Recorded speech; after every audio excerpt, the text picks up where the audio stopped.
नमस्ते दोस्तों, मैं विजय ठक्कर और आप लोगों का सबका स्वागत करता हूं हमारे एक नए वीडियो में। अभी आज के वीडियो में मैं आप लोगों को कुछ ऐसे स्टॉक्स बताने वाला हूं जो स्विंग ट्रेडिंग के लिए अभी बहुत ही परफेक्ट सेटअप है और आप लोगों को ये स्टॉक्स के ऊपर ध्यान देना चाहिए। बहुत ही सिंपल सेटअप है और 4-5 स्टॉक्स है मैं आप लोगों को बता देता हूँ विदाउट वेस्टिंग टाइम। तो पहला जो हमारा स्टॉक है आप लोग स्क्रीन पे देख रहे हो, ये है DLF का चार्ट और अभी ये जो चार्ट आप लोग देख रहे हो डेली टाइम फ्रेम का चार्ट है। तो पहले मैं आप लोगों को ये स्टॉक का सिलेक्शन क्यों मैंने किया, उसका रीज़न क्या है, वो सारी चीज़ें पहले समझा देता हूँ। तो देखो, स्विंग ट्रेडिंग है ना, एक ऐसा मेथड होता है जिसमें आप स्टॉक को खरीदते हो 2-3 दिन से लेके मतलब एक हफ्ता 15 दिन तक, और वहाँ पे अगर आप कोई स्टॉक को बाय कर रहे हो तो आप लोगों को ये चीज़ का श्योरिटी रखना चाहिए कि वो स्टॉक का जो लॉन्ग टर्म ट्रेंड है वो स्ट्रांग होना चाहिए, क्योंकि आप लोग बाय करने के लिए देख रहे हो। अगर आप ऐसे बंधन बैंक जैसे स्टॉक में बाय करोगे तो ज़्यादा पॉसिबिलिटी है कि आपका ट्रेड 50-50% हो सकता है, उसकी राइट रॉन्ग होने की प्रोबेबिलिटी। तो बेसिकली यहाँ पे क्या है ना, प्रोबेबिलिटी का गेम है और आपका प्रोबेबिलिटी जितना ज़्यादा होगा उतना वो स्टॉक में आपको रिटर्न मिलने के चांसेस ज़्यादा होंगे। तो अभी मैंने DLF को क्यों सिलेक्ट किया, क्योंकि अगर आप इसका एक लॉन्ग टर्म ट्रेंड देखोगे तो बहुत स्ट्रॉन्ग है। ये बहुत टाइम से मेरे वॉच लिस्ट में था, क्योंकि एक बार हमने इसमें ट्रेड किया था 450 के आसपास और फिर 750 के आसपास मैं इसमें हम लोग इसमें से मतलब निकल गए थे। हम लोग मतलब मैं और चेतन की बात कर रहा हूँ और कोई नहीं है। तो उसके बाद क्या हुआ, ये स्टॉक अगर आप वीकली टाइम फ्रेम पे देखोगे ना तो एक नैरो कंसोलिडेशन में चला गया था। आप यहाँ पे देख सकते हो कि ये अच्छा खासा नैरो कंसोलिडेशन कर रहा था।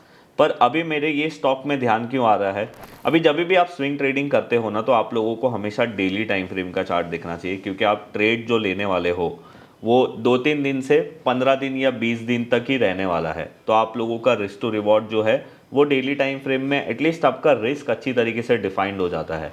तो अभी DLF में क्या मैं आप लोगों को बताने की कोशिश कर रहा हूँ वो आप ध्यान से देखो। इसका जो रीसेंट हाई था वो अभी यहाँ पे आप लोगों को 967 के आसपास का दिख रहा है।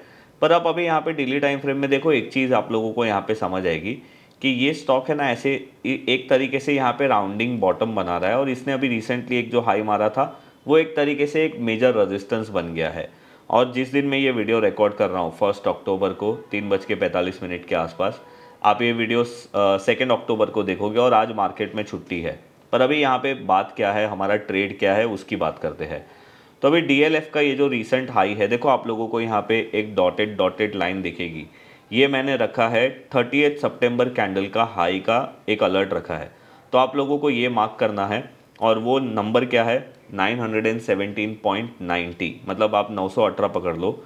अगर DLF 918 के ऊपर जाता है तो हमारा बाय ट्रेड एक तरीके से एक्टिवेट हो जाएगा और वो टाइम पे जो आपका स्टॉप लॉस बनता है वो 893 बनेगा, क्योंकि जो हमारा ट्रेड एक्टिव होने वाला कैंडल है मैं वही कैंडल के लो को स्टॉप लॉस रखूँगा। तो अभी आप यहाँ पे देखो, अगर आप लोगों का ट्रेड एक्टिवेट होगा तो आपका जो स्टॉप लॉस में आपका जो रिस्क है वो 918 से लेके 893 बनेगा, मतलब ऑलमोस्ट 3% के आसपास का आपका स्टॉप लॉस बनेगा, 2.70% का। पर इसमें जो हमारा पहला टारगेट एक्सपेक्टेशन है वो 967.60 है, जो अभी का फ़िलहाल रेजिस्टेंस है और वो बन रहा है अभी यहाँ पे 5.50%, मतलब ऑलमोस्ट 6% का। तो ये 1:2 का रिस्क टू रिवॉर्ड रेशियो है। पर क्या 968 पे आपको अपने 100% क्वांटिटी बुक करना चाहिए? तो मैं आप लोगों को बोलूँगा कि अगर आप ये ट्रेड लेते हो तो 50-60% क्वांटिटी आप लोगों को 968 में बुक करना चाहिए। और उसके बाद और भी अगर ये ऊपर जाता है तो जैसे आपका 1:3 रिस्क टू रिवॉर्ड होगा आप उसमें बेच देना।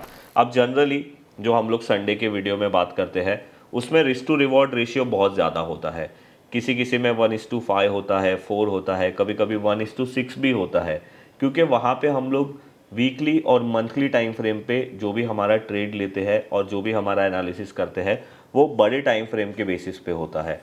जैसे आप छोटे टाइम फ्रेम पे आते हो, जैसे ये डेली टाइम फ्रेम है, तो आपका जो रिस्क टू रिवॉर्ड रेशियो है वो 1:2 या 1:3 ही हो सकता है, उससे ज़्यादा मैक्सिमम जनरली नहीं जाता है, क्योंकि स्विंग ट्रेडिंग में इतने छोटे ही रिस्क टू रिवॉर्ड रेशियो होते हैं। जो आज का हमारा दूसरा ट्रेड है वो है ग्लेनमार्क लाइफ साइंस। अभी अगेन आप ग्लेनमार्क लाइफ साइंस का भी लॉजिक समझो क्यों मैंने ये स्टॉक को सिलेक्ट किया है। अभी आप यहाँ पे देखो, ये स्टॉक का जो हमारा संडे वाला जो मेथड है, जो मेजर मेरा मेथड है, उसके बेसिस पे इसका जो ब्रेकआउट है वो 799 के आसपास हुआ था। उसके बाद इसने कुछ महीने यहाँ पे कंसोलिडेट किया और फिर उसने ऑलमोस्ट 1350 का हाई मारा और अभी ये शांत हो गया है। तो मतलब इसका जो लॉन्ग टर्म का ट्रेंड है वो स्ट्रॉन्ग है। अभी डेली टाइम फ्रेम में देखो यहाँ पे क्या हुआ, यहाँ पे भी सेम ही चीज़ हुई है। ये स्टॉक कंटिन्यूसली गिरा गिरा गिरा और इसने यहाँ पे एक डोजी बनाया, उसके बाद और एक कैंडल का डोजी बनाया और बेसिकली ये ट्रेड जिस दिन मैं आप लोगों को समझा रहा हूँ ना, उस दिन ये एक्टिवेट हो चुका है। जैसे अगर आप डीएलएफ देखोगे, मैंने यहाँ पे कैंडल का प्रीवियस कैंडल का हाई मार्क किया था, वैसे यहाँ पे भी मैंने हाई मार्क किया था। तो ये ऑलरेडी 1081 के ऊपर एक्टिवेट हो गया है। ये अभी आज जिस दिन मैं बात कर रहा हूँ उस दिन ये 1123 के आसपास क्लोज हुआ है। तो मैं सजेस्ट करूँगा कि आपको ये लेना तो नहीं चाहिए, ध्यान रखना इसमें, देखना आपको क्या सीखने मिला वो समझना। अगर ये स्टॉक वापस से 1081 के आसपास आता है तो आप लेने की सोच सकते हो और इसमें जो स्टॉप लॉस रहेगा वो 1010 1012 का बनेगा, जो ये कैंडल का लो है। इसका जो फर्स्ट टारगेट एक्सपेक्टेशन है वो 1209 का है और दूसरा टारगेट एक्सपेक्टेशन आपको 1304 का रखना चाहिए। तो ये ट्रेड मैं आप लोगों को बोलूँगा कि आप लेना मत, ध्यान रखना, क्योंकि ये ऑलरेडी अभी महंगा हो गया है। तीसरा जो एक हमारा ट्रेड है वो है एबीबी इंडिया का। अभी अगेन एबीबी इंडिया को भी मैंने क्यों सिलेक्ट किया, क्योंकि लॉन्गर ट्रेंड उसका स्ट्रॉन्ग है। अभी डेली टाइम फ्रेम में आके देखो, यहाँ पे भी डीएलएफ जैसा एक चीज़ हो रहा है। अभी आप यहाँ पे देखो, ये स्टॉक ने अभी रिसेंटली 9150 का हाई मारा था, उसके बाद ये ना एक कंटिन्यूसली यहाँ पे बेस बना रहा था। अभी आप देखो यहाँ पे उसका एक रेजिस्टेंस, दो रेजिस्टेंस, ये यहाँ पे तीसरा रेजिस्टेंस, और जब स्टॉक अपने तीसरे रेजिस्टेंस के पास आया तो आप यहाँ पे देखो ये कुछ टाइम से यहाँ पे कंसोलिडेट कर रहा था। ये डेली टाइम फ्रेम का चार्ट है। तो अभी मैंने यहाँ पे क्या किया कि इसका जो रेजिस्टेंस है विच इज़ 8300 और 8250, मैंने वहाँ पे एक रेजिस्टेंस लाइन ड्रॉ कर ली।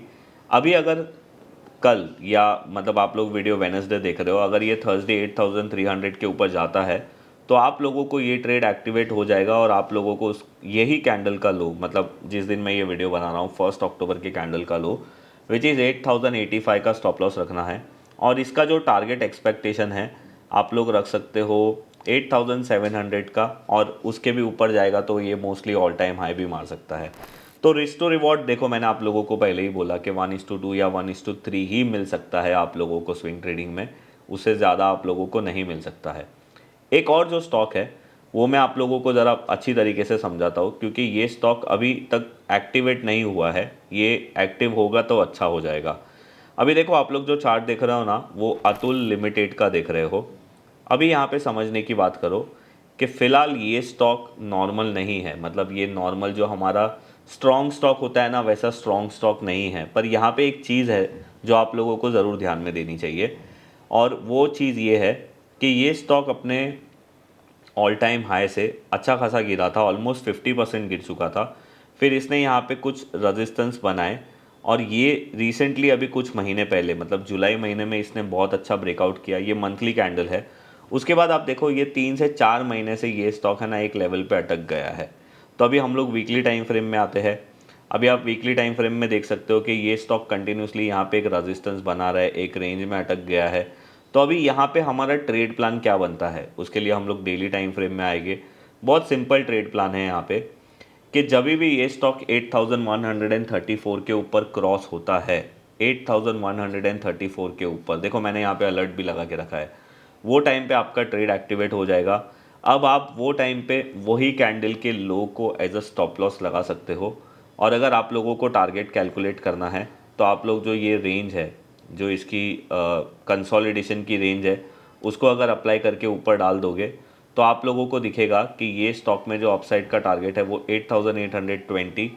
और अगर आपको इसके नेक्स्ट रेजिस्टेंस की आपको बात करनी है तो आप यहाँ पे वीकली टाइम फ्रेम में आके यहाँ पे देख सकते हो कि इसका नेक्स्ट रेजिस्टेंस जो बनता है वो 8950, मतलब रेजिस्टेंस के हिसाब से 8950।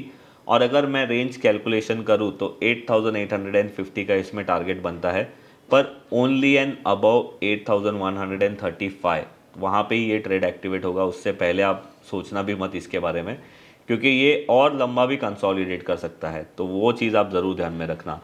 अभी आज का जो हमारा लास्ट स्टॉक है ना वो है लालपत लैब। अभी अगेन यहाँ पे भी आप लॉजिक समझो पहले कि ये स्टॉक को सिलेक्ट क्यों किया गया था। इसने अभी कुछ टाइम पहले यहाँ पे रिवर्सल ब्रेकआउट किया था 2870 के आसपास। उसके बाद ये 2 हफ्ते चला, फिर आप यहाँ पे देखो 2 हफ्ते चलने के बाद ये वापस से इसने यहाँ पे पॉज ले लिया।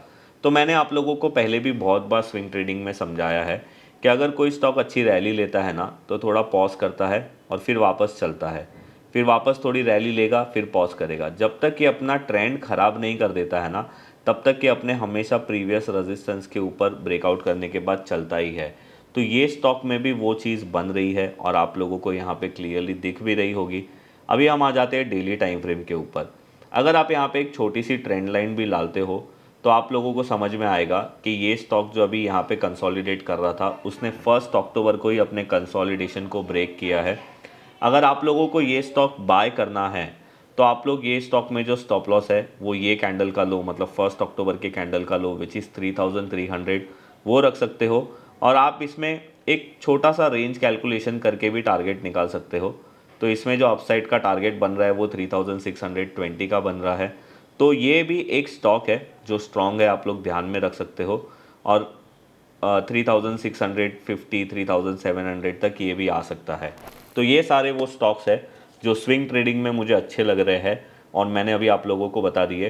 पर आप लोग हमेशा एक बात याद रखना, स्विंग ट्रेडिंग के लिए अगर आप लोगों को स्टॉक सिलेक्शन करना है ना, तो उसका सबसे बेस्ट मेथड है कि जो सबसे ज़्यादा स्ट्रॉन्ग स्टॉक है उसको सिलेक्ट करो, क्योंकि स्ट्रॉन्ग स्टॉक के अंदर आपको मल्टीपल टाइम स्विंग ट्रेडिंग की अपॉर्चुनिटी मिलेगी। और ये मैंने अपने कुछ महीने पहले एक स्विंग ट्रेडिंग का वेबिनार हुआ था, उसमें मैंने ये चीज़ सेम समझाई थी। और उसके अंदर जो मैंने स्विंग ट्रेडिंग की मेथड बताई थी ना, वो एक rule based swing trading method है। तो अगर आप लोगों को वो लेना है तो उसकी मैं डिस्क्रिप्शन में लिंक दे दूँगा। और आप लोगों को अगर ये देखना है कि भाई अभी नए कौन से स्ट्रॉन्ग स्टॉक बन रहे हैं, कौन सा स्टॉक मल्टी ईयर ब्रेकआउट कर रहा है, अगर आप लोगों को वीकली और मंथली बेसिस पे मतलब स्टॉक सिलेक्शन करना है और लंबे ट्रेड करने हैं, बड़ा रिस्क टू रिवॉर्ड रखने वाले ट्रेड आप लोगों को करने हैं, तो आप हमारा आने वाला वेबिनार ज्वाइन कर सकते हो जो 20 और 21 अक्टूबर को हो रहा है। और ये वेबिनार में मैं आप लोगों को ज़्यादा बड़े ट्रेड कैसे ले सकते हैं हम लोग उसके बारे में बात करने वाले हैं, कैसे एग्जिट, कैसे स्टॉप लॉस, ये सारी चीज़ें हम लोग डिस्कस करने वाले हैं। और ये वेबिनार को 2 दिन रखने का आइडिया इसके लिए है कि पहले दिन मैं आप लोगों को कॉन्सेप्ट सिखाऊंगा और दूसरे दिन आप लोगों का जो भी क्वेश्चन आंसर है वो, एज वेल एज वो कॉन्सेप्ट को लाइव मार्केट में कैसे यूज़ करते हैं, वो सारी चीज़ें सिखाऊंगा। तो अगर वो वेबिनार में ज्वाइन करना है तो वो तो लाइव होने वाला है, उसके आप लिंक नीचे डिस्क्रिप्शन में जाके रजिस्ट्रेशन कर सकते हो।